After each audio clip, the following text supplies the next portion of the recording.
In this chapter, we consider the intellectual virtue of curiosity. The first question King considers is whether it's even a virtue. Some in the philosophical tradition, though more ancient than modern, have considered it a vice, whether pagan, like Plutarch, or Christian, like Augustine and Aquinas. Curiosity, or in Latin curiositas, was considered a vice. King says that Augustine, for example, saw it as leading people to gawk at mangled corpses, to become obsessed with gladiator games, and to absorb gossip. On page 40, we see four characteristics of the curiosity that is vicious rather than virtuous.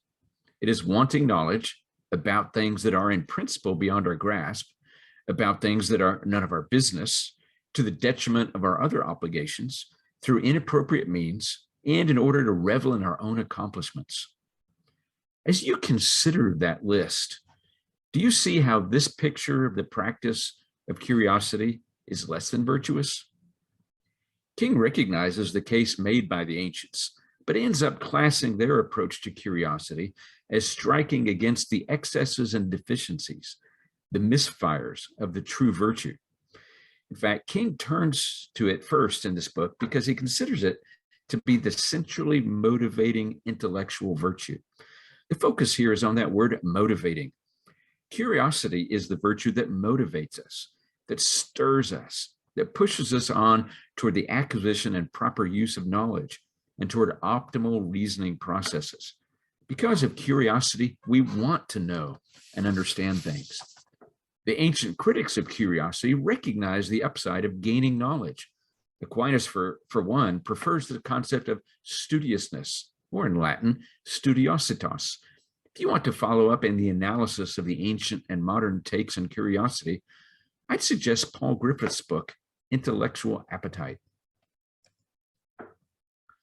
On page 41, King writes, "To be virtuously curious, we need to maintain a healthy intellectual appetite, a healthy desire for truth, knowledge, and understanding.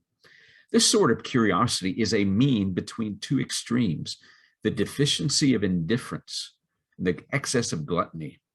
Intellectual indifference involves a lack of desire or motivation to fulfill our intellectual appetite. Indifference is not simply ignorance, that is, not knowing. Indifference is a matter of not wanting to know. Just as we can lack a healthy desire for food, so we can lack a desire for nourishment from truth, knowledge, and understanding. If in our settled dispositions we don't value knowledge, if we don't care about truth or understanding, we lack curiosity." Here we see King using Aristotelian language again, as he has in an earlier chapter. As a virtue, according to Aristotle, curiosity is found between excess and deficiency, the too much and the too little. King uses the word indifference for the deficiency and gluttony for the excess. The vice of indifference has us happily ignorant. When we lack curiosity, we're more likely to rest in the maxim, ignorance is bliss. When we have the vice of intellectual gluttony, we want to know and understand, but we've directed our faculties at the wrong things, at the wrong times, for the wrong reasons, and in the wrong ways. In the previous chapter, we saw King's target diagram. When virtuous, curiosity is directed at the right object, on the right occasion, for the right motive, and through the proper means. You see, don't you, that there are multiple ways this intellectual activity can go wrong. Considering the object, King has a couple of suggestions.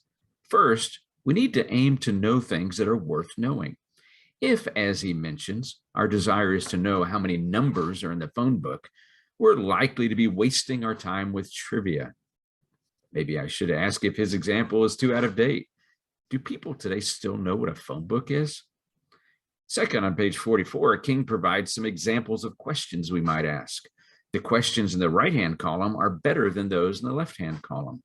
His assumption is that we have the responsibility to do the work of properly directing our knowledge-producing faculties.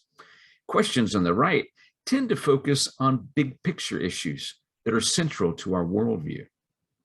Also, many of the questions on the right side of the list are deeply related to what it is to lead a meaningful human life. and to make sense of our place in the world. So far, one might get the idea that virtuous curiosity requires us to be always and only completely serious. King denies this as the case. Virtuous curiosity allows for plenty of diversity from person to person and takes account of our different interests and idiosyncrasies. King also claims that virtuous curiosity takes the occasion into consideration. We need to be curious at the right times. On page 47, he gives us 5 questions as an example of a way to discern whether the occasion is right or not. King writes, is there some cue or reason that tells me I should want knowledge of X right now? Has someone asked a good question about X? Do I have a burning question of my own about it? Am I interested in X? Am I capable of learning about X right now? Or is such learning beyond me, at least in the moment? Does seeking knowledge about X fit well with my current vocation? Does it fit with my social and family obligations? Will seeking knowledge about X cost me the opportunity to seek knowledge about some other important topic? Why? Will inquiring into X prevent me from fulfilling my other intellectual obligations, say meeting a deadline for my essay on X? What do you think of these questions? Have you ever deployed these questions in your own quest for knowledge? Which of these questions would be the easiest to answer? Do some of them look difficult? The third factor in determining the virtuosity of our curiosity is the means by which we are seeking to gain knowledge. He suggests a few options right at the bottom of page 47. Things like classes, books, lectures, podcasts, and asking questions. Which of these means have you been using lately? Are there any of these that you especially prefer and rely on?